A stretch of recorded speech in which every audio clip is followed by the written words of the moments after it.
पहली समस्या है कि रिचार्ज खत्म होने के बाद आउटगोइंग के साथ साथ इनकमिंग कॉल का भी बंद होना। सर, जब प्रीपेड प्लान एक्सपायर होता है या मोबाइल रिचार्ज की वैलिडिटी खत्म होती है तो आपकी आवाज बंद कर दी जाती है। फोन मेरा, सिम कार्ड मेरा, नंबर मेरा, तो सर रिचार्ज खत्म होने के बाद आउटगोइंग कॉल बंद होना समझ आता है, लेकिन इनकमिंग कॉल बंद होना सरासर मनमानी है। सर, हमारा मोबाइल नंबर आज हमारी डिजिटल पहचान बन चुका है।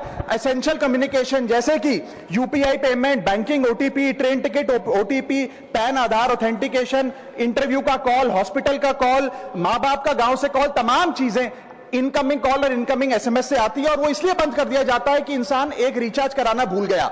सर, इनकमिंग कॉल बंद करना is not stopping of a service, ये हमारे राइट टू कम्युनिकेशन को स्टॉप करने जैसा है। सर, जैसे आपका आधार कार्ड इसलिए एक्सपायर नहीं हो जाता कि आपने डिटेल अपडेट नहीं करी, या आपका बैंक का खाता इसलिए बंद नहीं हो जाता कि आपने मंथली डिपॉजिट जमा नहीं किया, या आपका वोटर आईडी इसलिए सस्पेंड नहीं हो जाता कि आप एक चुनाव में वोट डालना भूल गए, ठीक उसी तरह आपका मोबाइल नंबर इसलिए सस्पेंड और डीएक्टिवेट नहीं होना चाहिए कि आप एक रिचार्ज भूल गए। सर, मैं सदन में फ्री आउटगोइंग की मांग नहीं कर रहा, फ्री डेटा की मांग नहीं कर रहा, लेकिन इनकमिंग कॉल फैसिलिटी की गारंटी होनी चाहिए। मेरी 3 स्पेसिफिक मांग है। पहली, प्रीपेड मोबाइल कनेक्शन में इनकमिंग कॉल और इनकमिंग एसएमएस कम से कम 1 साल तक कंटिन्यू रहे, चलता रहे from the date of the last recharge, ताकि एसेंशियल कम्युनिकेशन चलती रहे। दूसरी, deactivation of the mobile number after 3 years. ऐसा ना हो कि आपका मोबाइल नंबर किसी को आपका मोबाइल नंबर बंद करके किसी और को अलॉट कर दिया जाए। कम से कम 3 साल का ग्रेस पीरियड देना चाहिए from the date of the last recharge. And third demand, mobile operator should introduce a low cost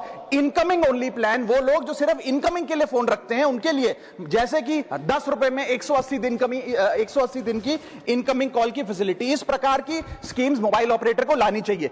दूसरी समस्या जो प्रीपेड कस्टमर्स फेस करते हैं वो है टेलीकॉम ऑपरेटर का 28 दिन का मंथली रिचार्ज। साल में सर महीने 12 होते हैं, लेकिन 28 दिन की रिचार्ज के माध्यम से 13 टाइम्स रिचार्ज कराना पड़ता है। कैसे सर? 28 दिन into 13 times is equal to 364 days। ये एक बड़ी क्लेवर स्ट्रैटेजी है जिसके चलते आपको फीलिंग 30 दिन की देते हैं, लेकिन आपसे डीलिंग 28 दिन की करते हैं। सर, दुनिया में हर जगह बिलिंग साइकिल कैलेंडर मंथ के हिसाब से होती है, 30 या 31 दिन। आपको मंथली सैलरी, लैंडलॉर्ड का रेंट, बैंक की ईएमआई, बिजली पानी गैस का बिल, तमाम चीजें 30 या 31 दिन के महीने के हिसाब से होती हैं। लेकिन